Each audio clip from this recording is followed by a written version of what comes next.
Naku po. Naku po. Naku, alisin yung mga bato-batong makukumpol. Nag-ano yun doon? Uy, ba't ang babaw nito, sir? Ang babaw nito ah. Ha? Huwag niyong titipirin yung bakal, ha? Huwag niyong titipirin. Nagigigil ako eh.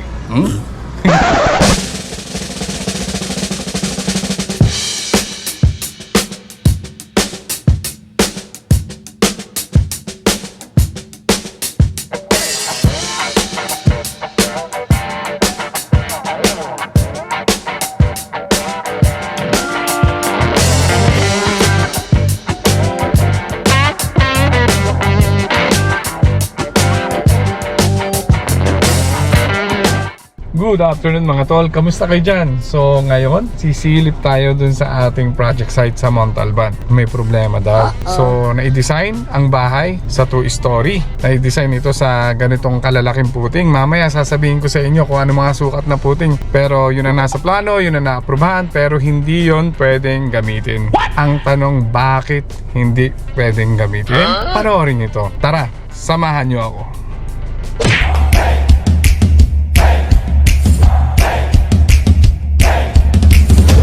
So bakit hindi siya pwedeng gamitin? Kasi hindi siya aakma dun sa soil profile ng project site. Kasi nga, this is just a 2-story residential building. So ibig sabihin, hindi naman i-required ng building official na magpa-soil test. Approved building plans, hindi pwedeng gamitin sa project site. Nangyayari ba yon? Mamaya, ikukwento ko sa inyo kung bakit yung approved building plans ay hindi applicable dito sa project site na pupuntahan natin. Dito na tayo mga tol. Ayan. So ito, pa-review. Ayan, ito yung barracks natin ginawa. Ayan muna. Kasama kita sa vlog. So ayun na nga mga tol, silipin natin yung kaganapan. Ang nangyari kasi dito, masyadong malambot yung lupa. Ayan, malambot. So yan, natatabag. So makikita nyo, napakalalim ng pundasyon. Sir Mike, kamusta? Okay ka lang? Mainit na. Naku po. Naku po. So makikita nyo ang sobrang lalim mo. Our original plan dito is nasa 1.2 meters by 1.2. Yun yung lapad ng parilya natin para dito sa 2-story residential. Anong nangyari? Uy, ba't ang babaw nito, sir? Ang babaw nito ah. Ha? Mababa lang tinatayo mo, sir. Asan ba level? Naku, alisin yung mga bato-batong makukumpol. Nag-ano yun doon? Bumagsak. Ang dami! Tanggalin lahat ng bato sa loob. Ano, yan po yung 70? Oo, yan. Angat sa kalyan? Angat sa kaldi na 70. Ang taas. 70 na yun. Lubog ako dito. Oo, lubog ka lang yan. Kinakatayo ang lubog. So we have combined footing again. Andito yung mga natin. Poste sa lapad na 280. so nasa 280 yung hukay natin dito, and then yung lapad 160. 160 to? Sir, pero sumobra yan. Malaki. Hindi 160, 180. Nagtitibag siya. So natitibag siya, naging 180 by 280. Tapos ito, pinaka corner, yan, malaki din. So ito, napakalalim ng hukay. Normally pag mga 2-story na bahay, karaniwan ang ating ginagawa nasa 120 to 150 depth ng foundation. 120 to 150 for the 2-story. Pero sa ganitong sitwasyon, na-found out namin na sobrang lambot ng lupa, maputik. Pero ang kagandahan dito malakas yung ulan kahapon, pero tuyo naman siya. Kung tutuusin, makikita nyo, tuyo siya. Ayan, tuyo siya. Nalalim, no? So sa foundation natin dito, kung 120 by 120 ang nangyari dito, papatak to ng 170 to 180. The thickness of foundation is nasa 40 cm. So bali makapal siya. Hanggat maaari hindi magkaroon ng settlement yung building ay tatayo natin dito. Ito yung binabantayan natin when it comes to foundation. Lagi natin itong sisilipin kung nasa ayos ba. So ayun, nagkakasa na sila uli. Ayan, nakikita nyo. 1, 2, 3, 4, 5. And then 6, 7, mabuhusan ngayon yung 7 poste. Umorder tayo ng around 8 cubic para dito.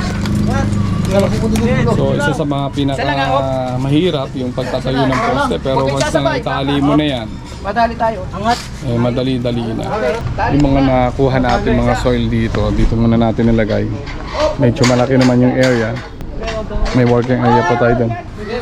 Yung mga nahukay, pansamantala muna natin nilagay dito sa bakanting lote. Ayan, napanood nyo yung isa nating vlog na ito yung vlog natin na hindi na isagad yung property line. Kaya yung portion na yon nakikita nyo, eh, kay boss pa yun, kumbaga. So ang ginawa natin dito mga tol, nagbakod muna tayo for the meantime doon. Ayan. Hindi muna natin tinibag yung pinaka-iskinita. Pero that portion, around 2.14 meters ay kay boss pa yun. Nandun sa mga ready mix na in-order natin, huwag niyo pong kalimutan na humingi ng sample. Kasi I heard dun sa ibang supplier, may minimum requirements daw sila. Parang ang sinasabi nila na if 50 cubic meter or more than, doon pa lang sila magbibigay ng sample. Pero hindi totoo yan para sa akin kasi sa dami na po nating nagawa, maliit man o malaki, at umorder tayo ng ready mix concrete, ay inuobliga ko sila na magdala ng sample.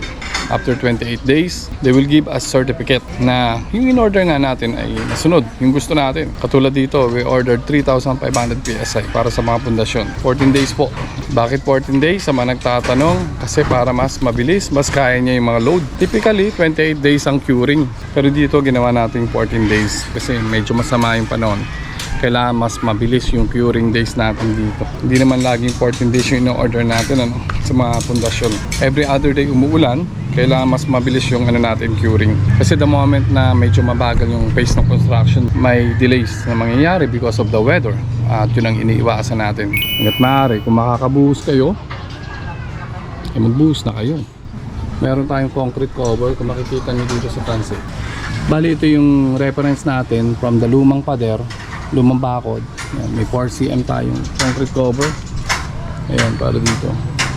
Good job yung mga worker natin dito. Ayan.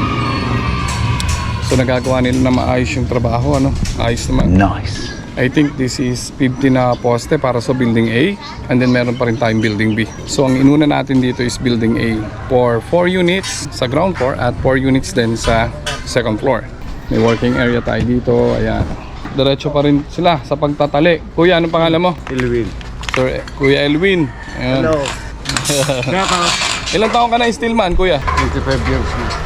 25 years na siyang steelman. Yan si Kuya Elwin. Shoutout sa'yo. Very good. Tapos ditong steelman na malupit. Ilang taon ka na steelman? 20 years na. 2003. 2003 siya nag-start mag-steelman. Ngayon 2023 na. So 20 years na siyang steelman. Shoutout sa'yo, Kuya. Sir.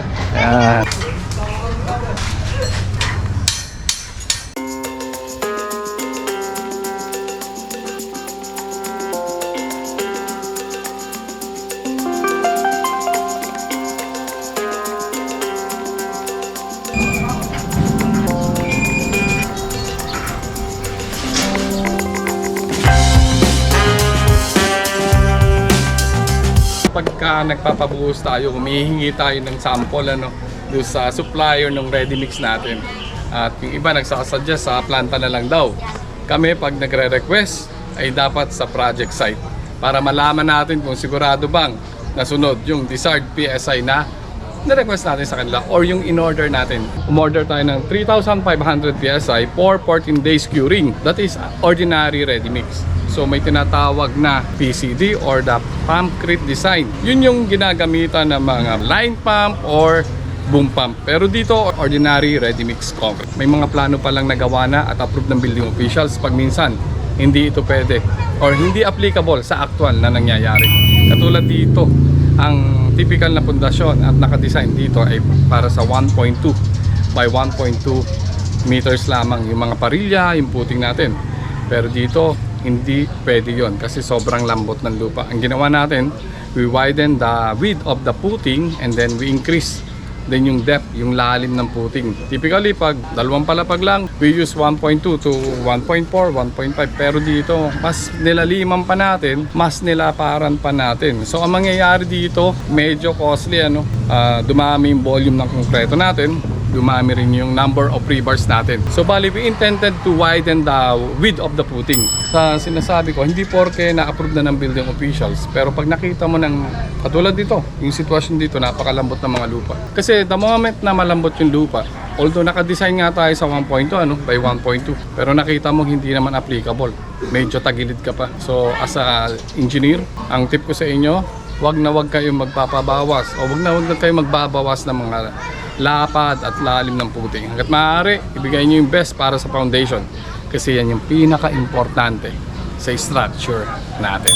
Isa pa nga pala doon sa plano natin, typical sa mga 2-story, we can use 6 pieces lang ng 16mm deform bar. Pero dito, hindi tayo nag 6 pieces. Ang ginamit natin dito is 1 look. According sa plan, ang nakalagay dito is 6 na 16mm ang gagamitin. Pero dito, ang ginamit natin dito ay 8 pieces na 16mm deform bar.